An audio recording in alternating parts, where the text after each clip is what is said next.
It's a huge pleasure to have an old friend, Jake Sullivan, here. Jake has worked in the last two Democratic administrations.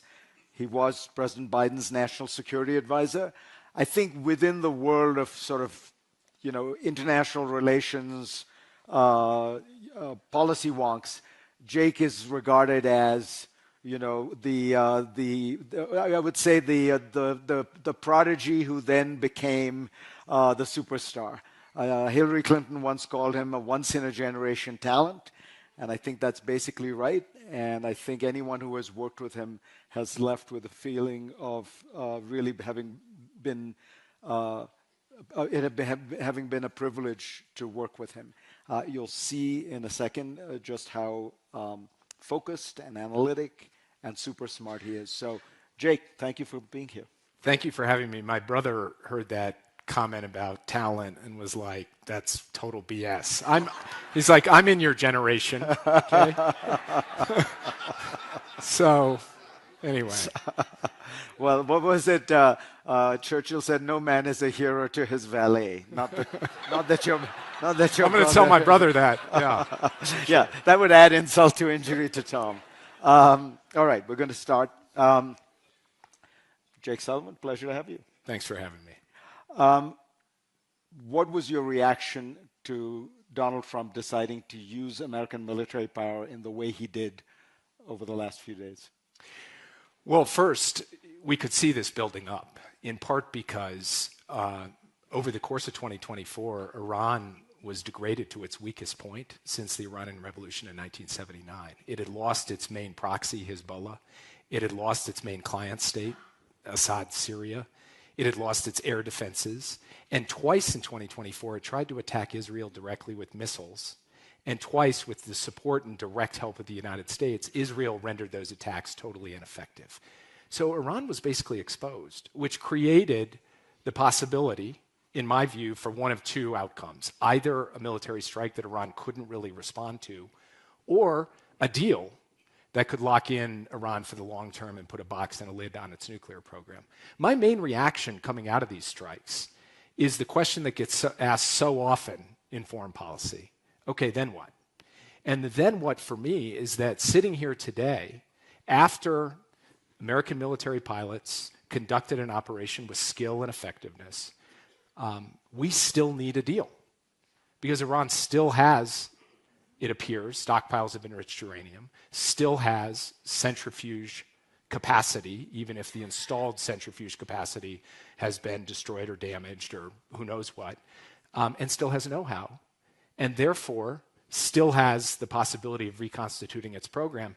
And let me add also, Iran right now is not allowing the International Atomic Energy Agency to go to any of these sites.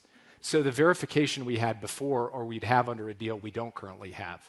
So I would say that even though right now you can clearly look at the Iranian nuclear program and see it's been set back, the threat of the Iranian nuclear program has not been comprehensively dealt with and can only be comprehensively dealt with if we can get a long-term deal that locks Iran's nuclear program in a box so that they can never get a nuclear weapon.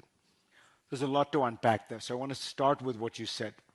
Wouldn't it be fair to say that we were all surprised by how weak Iran and its proxies were?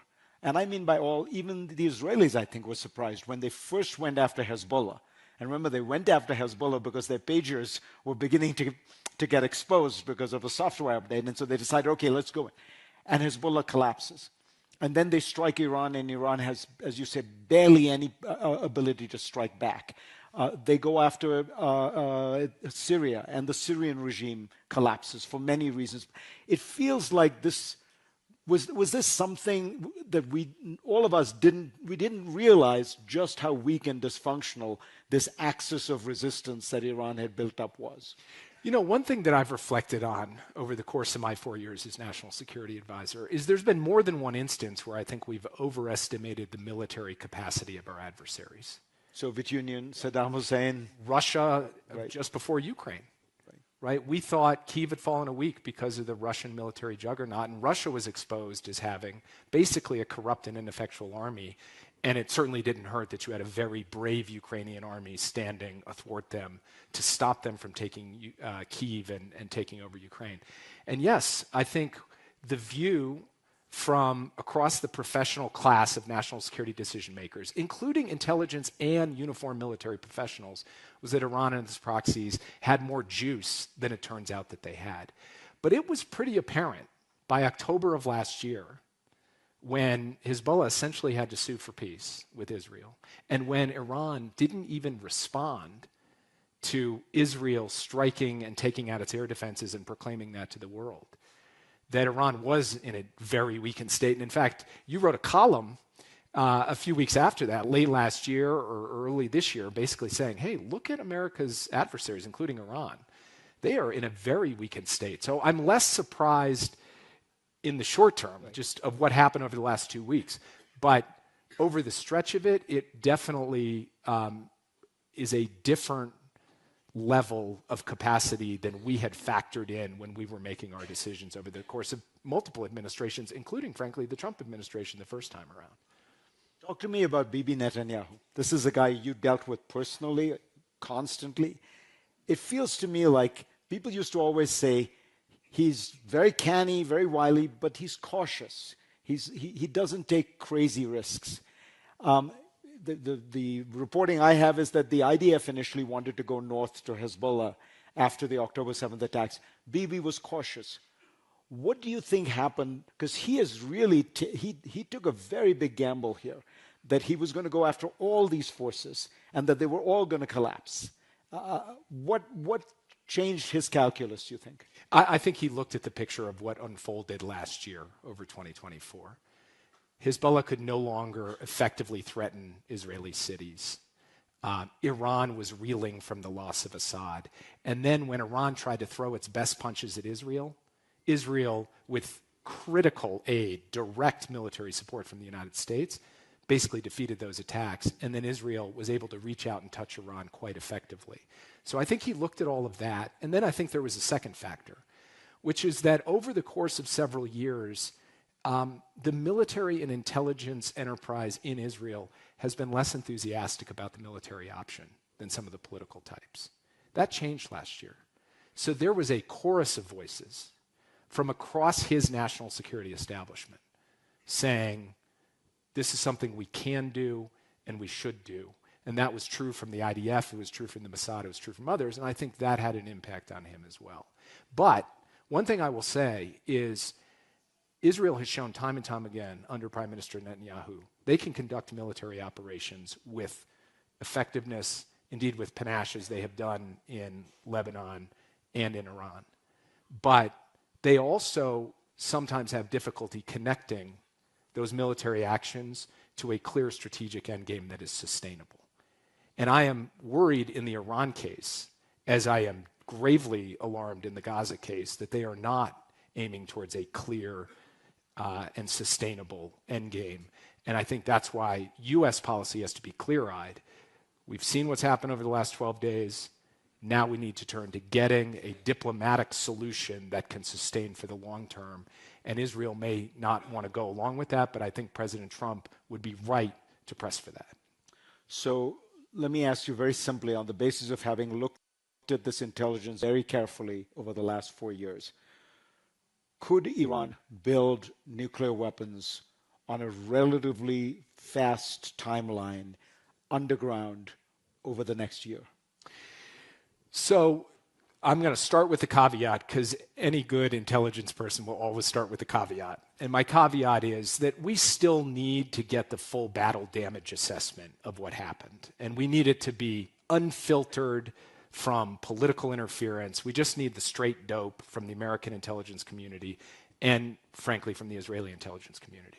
But based on what I've seen so far, it is probable that Iran still retains on its territory some stockpiles of enriched uranium, still retains centrifuges and the capacity to build more of them. Much of that was destroyed, but probably not all of it, and still retains the know-how. So if they woke up tomorrow and said, we are going for it, it's not implausible to me that a crash military program could be conducted in as little as a year. I've heard from some Israelis who say 2 or 3 years. You saw this one DAA report that said as short as 6 months. But it's going to be in that zone if they went for it. Now, what the Israelis would say is they won't. They won't go for it because now they've been so rocked back on their heels, they know that if they try, we'll come back. But the problem is that will leave us in a weird limbo where Iran has this capability and maybe they go deep underground and try to do it. And the answer may have to be just constant, persistent military strikes to ensure they don't do it. That is not the best outcome. The best outcome, as I've said, would be a deal. And I'll make one more point. We tend to hold the outcome of military action to a much lower standard than the outcome of a diplomatic negotiation. What do I mean by that? If I came to you and said, Fareed, I've got a deal with the Iranians. They're not going to build a nuclear weapon. And you said to me, well, did you get all their enriched uranium? I said, no, I think it's buried, but I'm not sure. Well, did you get all their centrifuges? No, not all of them. Are the inspectors there? Not right now, but hopefully we'll get them back. That's the current situation. If I told you that was the deal we had struck with the Iranians, you'd say it's a terrible deal. And so, from my perspective, we need to make sure we keep our eye on the prize, which is a long-term cutoff of any pathway to a nuclear weapon in Iran. And I continue to believe that that will require a diplomatic agreement that resolves all of those questions that currently don't have completely decisive answers. What do you think President Trump's role in it going forward should be? What should he be trying to do? Because as you pointed out, the Israelis don't really think they need a deal. They think they can essentially just keep going in and periodically bombing the Iranians if they see something that seems suspicious. Right. I think that is, from the American national security interest, that kind of strategic limbo is basically a source of instability and uncertainty and risk, and it's not necessary. Because I believe a deal is available. I believe the Iranians would come to the table and do a serious agreement that would have verification, that would deal with the stockpile, that would deal with all the issues that the first Iran nuclear deal dealt with. And by the way, we're talking right now about a year, 2 years, 3 years. The JCPOA was 15 years, okay? So from the US perspective, it is clear that getting back to the table and trying to do an agreement makes sense. We hear some soundings from the administration. They're interested in doing that. Others may be less so. And then the other thing I think President Trump should do, and I think he may be looking at this and thinking he will, is use this moment, this opportunity, to end the war in Gaza and to move towards a two-state solution and to move towards a different vision for the region and really seize an opportunity that I think is there to bring real pressure to bear on Israel to come along in a regional diplomatic effort that is not going to be easy by any stretch, but should be the focus of U.S. policy at this point. Let me ask you about Gaza, but starting with something that you must get asked a lot and controversy swirls. The Biden administration is accused by many people of not having done enough to end a really horrific war in Gaza in which thousands and thousands of innocent Palestinians seem to have died.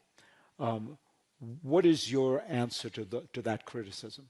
Well, first, what is happening in Gaza today and what has happened since October 7th has been a god-awful tragedy. It was a tragedy on October 7th when we witnessed, the world witnessed, the worst massacre of the Jewish people since the Holocaust, and it's been a tragedy every day since.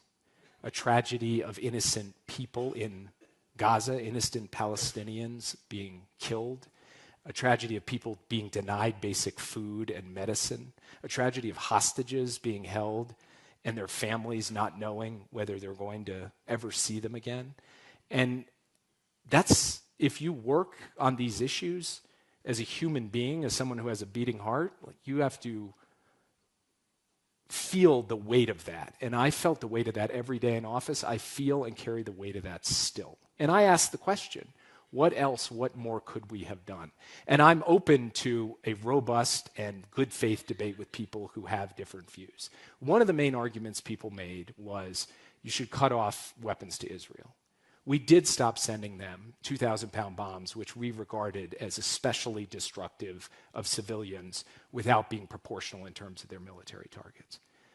But one of the challenges we faced last year in cutting off arms generally to Israel wasn't just fighting in Gaza. It was being attacked by Hezbollah, by Syrian militias, by Iraqi militias, by the Houthis, and by Iran itself. And so when you're sitting in the Situation Room, you have to contend with that and thinking, are we going to essentially end or sever or suspend our military relationship with Israel or stop providing them the means to defend themselves? But I will keep asking myself the question of whether there was more we could do. I would just say one more thing that I think is important, which is the argument that the Biden administration did not have an impact on Israeli decision-making with respect to Gaza, I think comes under real pressure when you look at the last 4 months and the humanitarian situation. We went through weeks and weeks this year under President Trump where there was a complete siege of Gaza. No food was getting in, nothing. I worked every day as National Security Advisor alongside our team with Secretary Blinken and others to push, cajole, and demand from the Israelis the opening of crossings, the movement of humanitarian assistance, and it was never enough, but I do believe that we staved off a famine that had long been predicted. And the difference between that and what we saw the last few months is the difference between an administration that actually was trying to work to improve the lives of the Palestinian people, even in these god-awful and horrific circumstances. The argument people make is that Bibi played you guys. Bibi Netanyahu knew that at the end of the day, you could bluster, you could say things, but you wouldn't cut off the aid, and so he could essentially ignore many of your entreaties. Well, first, as I just mentioned, when it came to the humanitarian assistance, President Biden went to Israel a few days after October 7th, and as he was flying in, the position of the Israeli government was 0, 0, 0. Nothing is going in, nothing. No crossings, no food. And we had to press and push and take really decisive action from the top to change that circumstance, to get food and humanitarian assistance into Gaza. And I believe that we did have an impact in a significant way on that.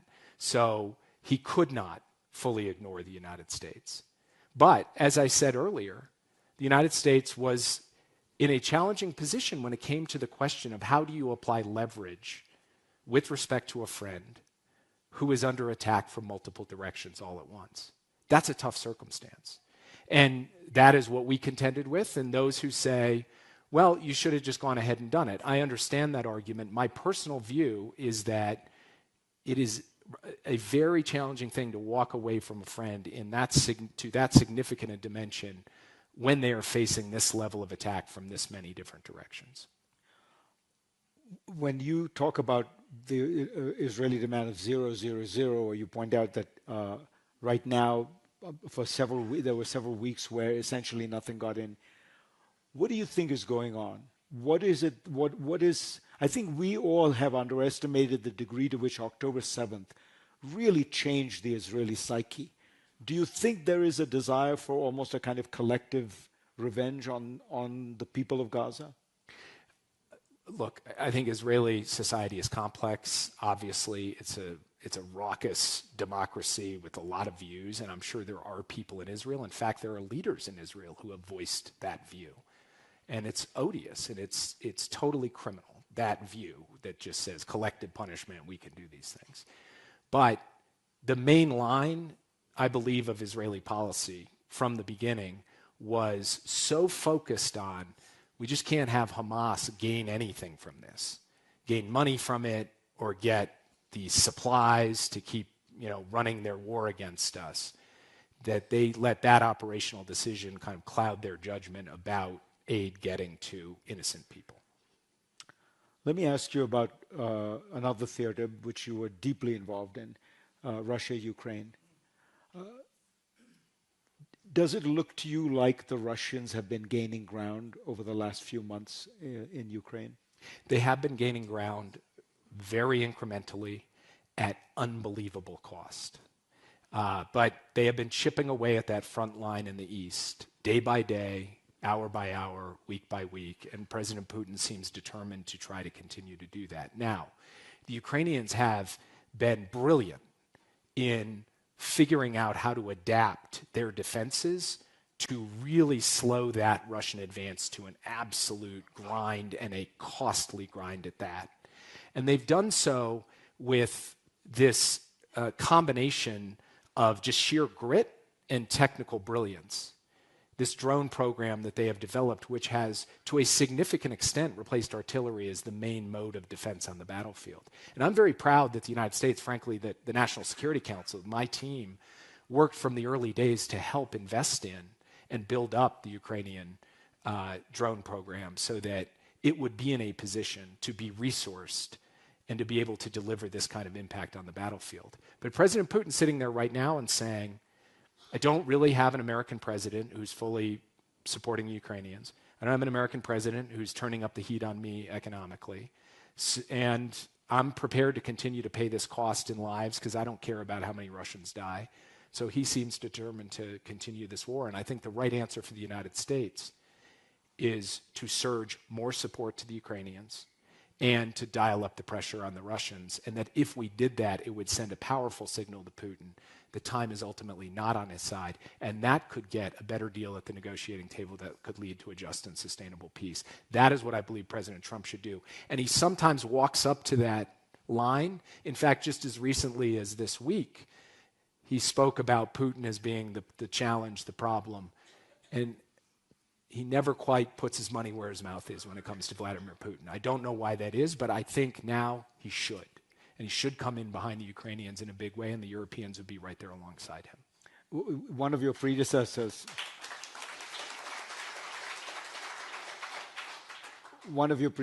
General McMaster, who I think was Trump's national security advisor in the first term for about a year, said in his memoirs that after working a year with Donald Trump every day, the one thing I could never figure out was why he was so favorably inclined towards Russia and Putin.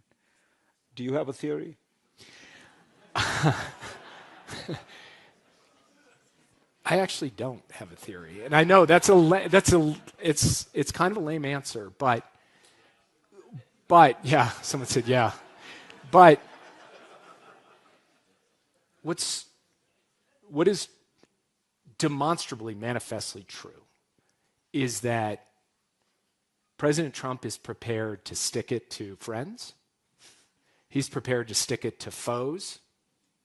He's prepared to stick it to competitors like Xi Jinping, 145% tariffs. But he's never prepared to stick it to Vladimir Putin. When he put out his tariffs, almost every country in the world got tariffs. Lesotho got tariffs. Ukraine got tariffs. Russia did not get tariffs. So, do you have a theory? No. I mean, it is puzzling. The tariff case is fascinating, right? Because when asked, I think either he or one of his aides said, well, it's because we don't import anything from them because there's sanctions on. But actually, we import a lot more from Russia than from Lesotho. In fact, we import more from Russia than pretty much all of Africa, I think, if you take energy exports out. So, it has been one of the central puzzles. Even in the two weeks ago, he was asked, do you think it's time to put sanctions on Russia? And he said, yeah, I think it's time to put sanctions on Russia and Ukraine. So there's something there where one piece of it, I wonder, this is not, he's a creature of we forget he's 78, 79 years old. He's a creature of the Cold War. I think he thinks of Russia in these very grand, elevated terms, that he's going to make a deal. It's something like Kennedy meeting Khrushchev, Nixon meeting Brezhnev, and Trump meeting Putin. The truth is, Russia is a dysfunctional bankrupt economy. I mean, it's smaller than the Netherlands. I would guess in 5 years, the Polish economy might be bigger than the Russian economy. If we were to actually get our act together, in 10 or 15 years, the Ukrainian economy could be bigger than the Russian economy. But I think he has this fantasy about Russia. Anyway, that's the above board explanation. There are many others, as you know. But you see how I did that, got the Yeah, question back yeah. over to him. So it's, you know. So, when you were a national security advisor, you gave a couple of speeches and then put in place a bunch of policies which were designed to help bring manufacturing back to the United States. Donald Trump and his team say that is the central focus of what they want to do.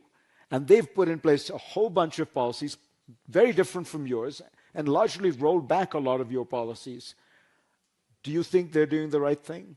Well, first, I want to just slightly amend what our policy thrust was, bring manufacturing back to the U.S. Our focus was on being able to build in this country in strategic sectors that were going to define the future.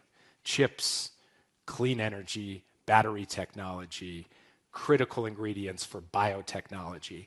And our concept was, one, yes, in fact, Americans ought to be able to produce these cutting-edge things just like everybody else, and we make no bones about that. Two, we should not be reliant on any other country in the world. We don't have to make it all here, but we should have the capacity to make it. And three, I have a deep belief that a country that loses its capacity to build erodes its capacity to innovate, that there's a feedback loop. And doing the innovation here and then all of the production over there is a net negative for the United States. I think President Trump has a much more blunt force view, which is just manufacturing jobs, whether it's assembling iPhones or assembling 3-nanometer chips, is just the same. Bring it all back. And I think that it's the leap from the targeted, the specific, the high-tech to this broad view of everything should be made in America and we should buy nothing from anywhere else, that I think is where the conceptual error, the significant conceptual error comes in. But there's also a big difference where you essentially, along the lines you're describing, went for industrial policy, try to help these companies, give them the financing they may need, the early contracts they may need. Whereas Trump, it's almost all tariffs. What do you think of the tariffs? I think these broad-based tariffs that are just applied not to be a targeted countermeasure against a specific economic or national security harm, but are just, here's 10% for everybody, here's 50% for everybody. These essentially are a tax on the middle class. They raise prices. And it's very hard to find economists. You can find one or two here or there who would say they're actually going to achieve the ultimate objective of bringing back the kind of manufacturing that President Trump wants to bring back. So I do not see this strategy leading to success. And furthermore, President Trump entered a trade war with China, escalated it. China held firm, pushed back, and President Trump backed off. And I think that signal of the willingness to blink is a very negative signal in what is an intense geopolitical competition with China. So the other factor of slapping on these tariffs, then daring other countries to react and getting into a back and forth with friend and competitor alike, I think also just creates a huge number of risks that go way beyond just the economic consequences. And we're seeing that play out in real time right now. Do you think under President Trump, you are seeing a real withdrawal of America's support for its closest allies? I ask this because I now read in Australia, people are worried that the deal that you guys negotiated for nuclear subs, they're not going to get because it's not going to quite happen. You know that the Europeans, the Germans, are worried that the Americans will not protect Germany, so maybe they need British and French nuclear weapons. To what extent, because of the chaos that Trump kind of creates, and as you say, the various things he says, depending on whether it's Monday, Tuesday, or Wednesday, how much of that is real and worrisome, and how much of that is noise that we should look through? Well, just in the last few days, we had President Trump at the NATO summit saying, I came into it not really wanting to be here, but now I think NATO is pretty great. So you never know on any given day exactly what his view is going to be. But here's how I measure this. When I was National Security Advisor, we worked tirelessly with our allies in Europe and in Asia to come up with a common strategy to de-risk from China, to not be overly strategically dependent on China in critical areas, to push back together on China economic abuses, and to be sure that we had a common strategy in that competition. De-risking from China became the watchword of the US, of Europe, of Japan, Korea, Australia. others. Today, the main conversation happening in Europe and in parts of Asia as well is we need to de-risk from the United States. And this is just a terrible tragedy. It is an absolute strategic own goal. It is something that we have done to ourselves. And it points up to me a deeper problem, which you've actually written about extremely compellingly, which is if you think about the core strategic advantages of the United States, what are the things that really give us the capacity to lead, to solve problems, and to deliver for our people? It's a few things.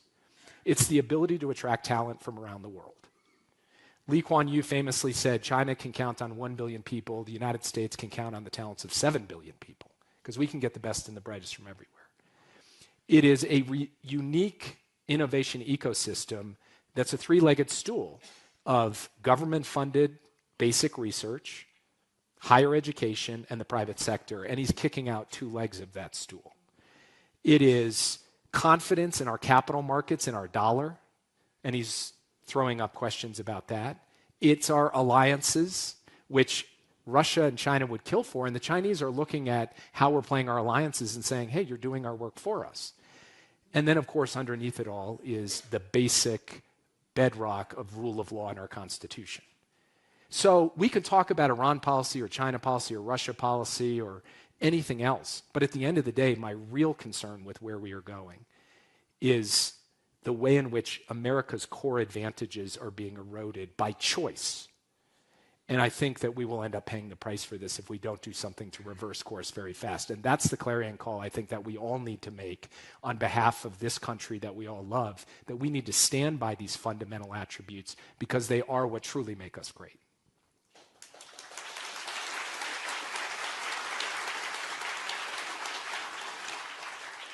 All right, let's open it up to questions. Sir, at the back there. Yep. Let us get a mic to you. So here you're talking about, and you know, in our democracy, administrations change every 4 or 8 years. So policies change every 4 or 8 years. So how does Iran policy, how does all these policies transform all these different times of changes in administration? What you're talking about is different what's happening today. What happened with JCPOA 15 years ago is different than the policy today. And the governments you're dealing with are long-term. Iran has been in for 36 years. China is going to be in for a long period of time. They can outwait what we're doing to our policies or our leaders' change. How do we transcend all these periods of time? It's a great question, and it's something that we have to acknowledge and recognize is a challenge that any democracy has compared to an authoritarian regime. Now, we have huge advantages they don't have. We have, I think, a much greater capacity for accountability and self-correction, for innovation. So you take the challenges with all of the huge benefits, but it's not just generically how does a change in administration affect any given democracy. It's how extreme these swings are getting in the United States. And there's a lot of reasons for that, but I think one of the key ones is this old adage that politics stops at the water's edge has been completely lost. We have politicized everything about our foreign policy and national security, and I think that has been to our strategic detriment. I think getting back to a notion where we try to take down the heat and bring some more light to the overall conversation about how we are engaging in the world would be very valuable. It doesn't mean you can't have robust criticism. I've offered some from this stage, but we should do it in a way where we're not just trying to tear each other down. And I think that that's really been a change in the last 15, 20 years. This level of politicization of everything in the foreign policy and national security realm. And I think we would do well. It's not going to mean that there aren't going to be divergences in policy, and the JCPOA is a good example of one of those. But it's a way to manage that more effectively so that at least for some of the core, the really fundamental things, you can keep the administration running along a common track. And I'll give you an example of a policy. You know, I spent a lot of time in the transition working closely with the incoming administration, because I really felt it was my job to ensure a smooth handoff and a smooth passing of the baton and have them set up for as much success as possible on behalf of this country. And one of the areas that we talked a lot about was semiconductor export controls vis-a-vis China. And actually, in the early months, the Trump administration has taken some steps to advance that policy. Will that continue or not? I don't know. But what I can say is that practitioners who are, transitioning in and out have to look at what the previous administration did and not just always say, we got to just throw it all out because those guys were a bunch of bums. You got to think and say, what are the elements that we should really double down on and continue, even in cases where we might have modest policy objections? Fareed mentioned AUKUS. Walking away from AUKUS at this point would be a terrible mistake, and I still believe we're not going to do that because it would be such a manifest mistake. But it's that kind of thing that I think we need to see a consistent and steady engagement on from administration to administration. And then the last point I'd make is that the strength of our national security enterprise are not the guys who come in and out every few years. It's the professionals in our military or intelligence community, our diplomatic service, our foreign aid service, across the board. Decimating or politicizing or denigrating those people will not help with any form of continuity over the long term. So I think we should definitely knock that off. Yeah.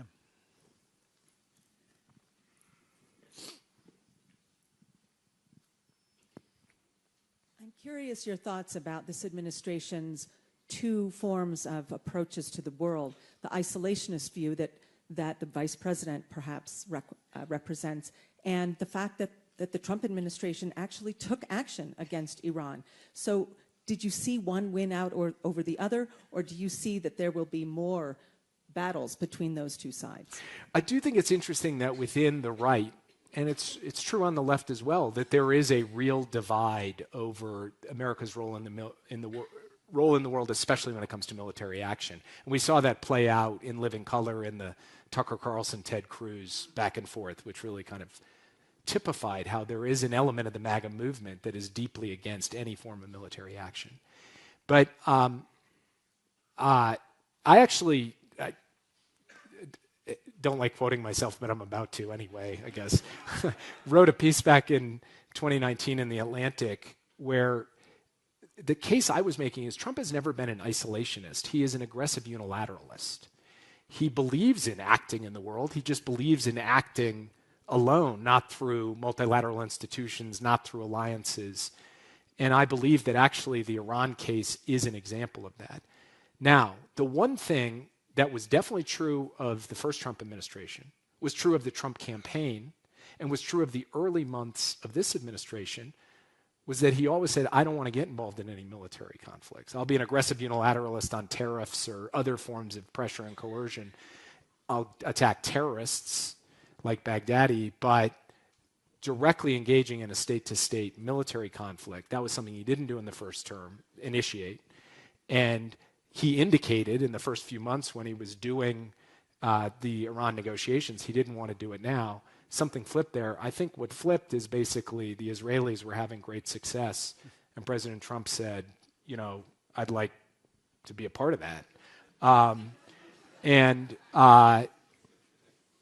From my perspective, this is not deeply inconsistent with his overall worldview, but it does remove a restraint that had previously been there, which is he doesn't really want to use military force a lot. So it raises a question about the next 3.5 years, whether now he will think, hey, going and taking these bombing runs in other countries can be a good thing.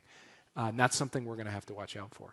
The B-2 bomber is in a way the ultimate expression of this kind of American unilateralism. The plane takes off from Missouri, never touches any foreign land, never needs no allies' approval is needed, nothing, goes, delivers its target, is back in Missouri. I mean, it's an extraordinary expression of American power, but it represents that kind of unilateralism. Ma'am. No, so that everyone else can hear, yeah. And if you can just make it short. So yes, we can get I hate to put you on the spot because I'm a big supporter of you and your former administration, but could you please speak to this auto pen ridiculous conspiracy theory that's going on now about President Biden? Were you actually running the administration and then secretly finding auto pens to get Biden to sign? I will tell you, I served as President Biden's national security advisor from the first day of the administration to the last day of the administration. And I saw him from the first day to the last day discharging his duties as commander-in-chief and making very tough calls. I mentioned earlier these 2 Iranian attacks on Israel. One of them took place in October of 2024. And President Biden was at the head of the table in the Situation Room with his military and intelligence leadership, with Secretary Blinken's National Security Council team. And on the screen was Eric Kurilla, the commander of CENTCOM.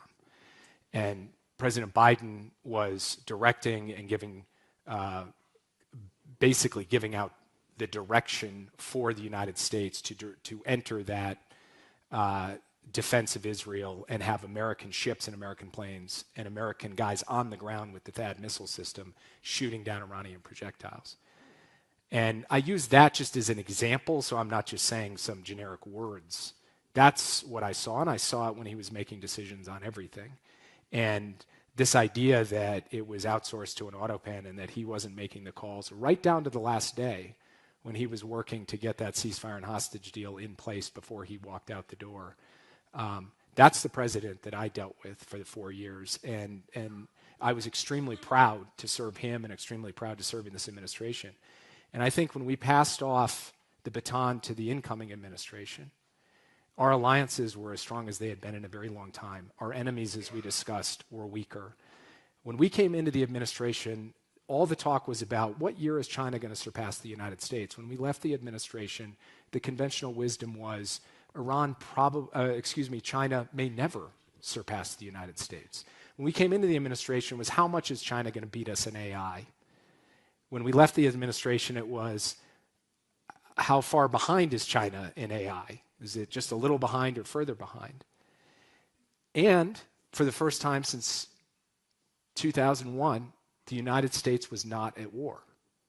And so, and then you look at what we were handing off in terms of the economy, it was humming. We were reversing the slide in our defense industrial base. I think we passed off a good hand to the incoming administration.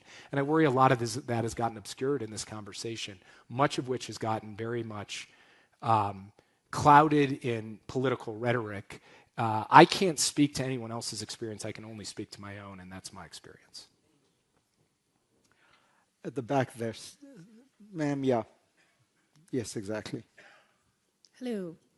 I'm curious if, given all of what we've seen with the flip-flop back and forth with Iran, and that we were going to make a deal, then we secretly kind of jumped on and then bombed them, and then we're like, oh, well, let's make a deal again. How honestly that folks are incentivized to make deals with us, given that it feels like the only protection that you can have from us doing our way is to have nuclear weapons. Look, I do think when you talk about taking military action of this kind, you do have to think not just about the near-term risks, but about the very long tail. What will this action mean in terms of Iran's calculus with respect to getting a nuclear weapon? How will this look 5 or 10 years from now? Those are open questions and very good questions, and I'm glad you asked it. I had firsthand experience with having to contend with this because, of course, President Obama did the JCPOA. President Trump pulled out of the JCPOA. President Biden comes into office, and we try to go back to renegotiate. And, of course, it's more difficult to renegotiate a deal that you've just pulled out of. And we found that experience extremely hard in 2021 and 22, and we're not actually able to consummate a deal that reached a level of satisfaction that we thought we could get Iran's program in a box. And that was partly because of this question of credibility. And I think that will be an ongoing question. But credibility is one half of the equation. The other half of the equation is leverage. And the United States has had and does have leverage. We have sanctions on. We've also shown we have a credible military threat. And so a diplomatic agreement, in my view, is achievable if we engage in a serious way and drive to a deal that can stay in place for a very long time and does not put us in a position where we have to constantly be resorting to the military tool to try to deal with something that can demonstrably be dealt with through diplomacy. So the back there, yeah. Trying to do affirmative action for the young over here. Thank you, gentlemen. Jake, today there are more than 110 active armed conflicts involving 55 states and 70 non-state armed groups. How can coming generations face the complications of increased conflicts? And Fareed, do Americans possess the social skills to confront today's pluralism? To confront To confront today's pluralism. It's a great question. After you. There are present in the world today several accelerants of conflict. I know it's not popular in some quarters to say this, but yes, climate is an accelerant of conflict because it's causing resource scarcity, it's forcing migration, it's exacerbating tensions in a lot of parts of the world. Technology is an exacerbator of conflict. We are seeing the democratization of lethal technology in ways that are both inspiring when you see what Ukraine did to Russia recently and deeply alarming when you see the fact that the Houthis in a cave can slap together a very precise long-range missile or drone and hit a precise spot 2,000 kilometers away in Israel with it. And more groups are going to be able to possess more potency, more precision, and more range in the years ahead. So that is a big exacerbator of conflict. And then you have the fraying of the post-Cold War order and the institutions that were designed and meant to mitigate conflict. And I'm only naming a few, there are many more. So to me, it's getting at the heart of what those drivers of conflict are and trying to reduce the potency of those drivers that then can help you deal with the overall level of conflict. And I think young people are uniquely situated to do that, to bring us through a clean energy transition and address the climate crisis, to make technology work more for us than against us. And I do think young people have the social skills to do it, honestly. And so actually the kind of problem-solving, techno-optimistic nature of the next generation should be pointed directly at the challenge of this degrading security situation and say, don't just solve it conflict by conflict, try and solve these underlying drivers with the kind of spirit of innovation and humanity that I think is present in the next generation. On your second part of your question, look, I'm an immigrant, so I have an essentially structurally optimistic view of the United States. You know, I chose to come here, leave behind something, start a family here. You know, so I always have the sense that the United States looks much worse than it is because we wash our dirty laundry in the public. All the problems are aired and re-aired. And so what you're going through now in particular is, I think, a period of great rethinking of what the nature of American democracy is, what the nature of the American economy is, what are our relations with the rest of the world. And it's probably better to have that all aired, to have it all exposed, to in a sense, wrestle with all of it, rather than to just hope that we can keep things under control. You know, this group of people, the kind of technocratic elites who've been running things, continue to run things. Maybe this is better because you are forced to confront the opposition, the divisions, the debates. And I hope what we will come to realize is that what we have is incredibly precious. What we have is, the oldest constitutional democracy in the world. What we have is this incredible rich civil society and the innovation that the economy produces. What we have is a world that we have created since 1945 that is unlike anything before it, that has been able to transform not just the international political system, but create an international economy that has lifted maybe 500 million people out of poverty, that it has put human rights on the agenda in a way that it never has. One of the tragedies of what has happened with USAID is the United States basically invented foreign aid. This was not something that really was done before 1945. And the United States, as the victor of the greatest conflict in the world, said, We don't want reparations. We don't want revenge. We will actually spend money to build up our former enemies. I mean, to me, it all feels pretty special and unusual, and I think it would be one of the great tragedies of the world to let that all go. But maybe we have to have that conversation, and it can't just be all on authority and faith and look, it's all going to work out. At least that's my hope, because I've got 3 kids in this fight. So thank you all very much. Thank you, Jake.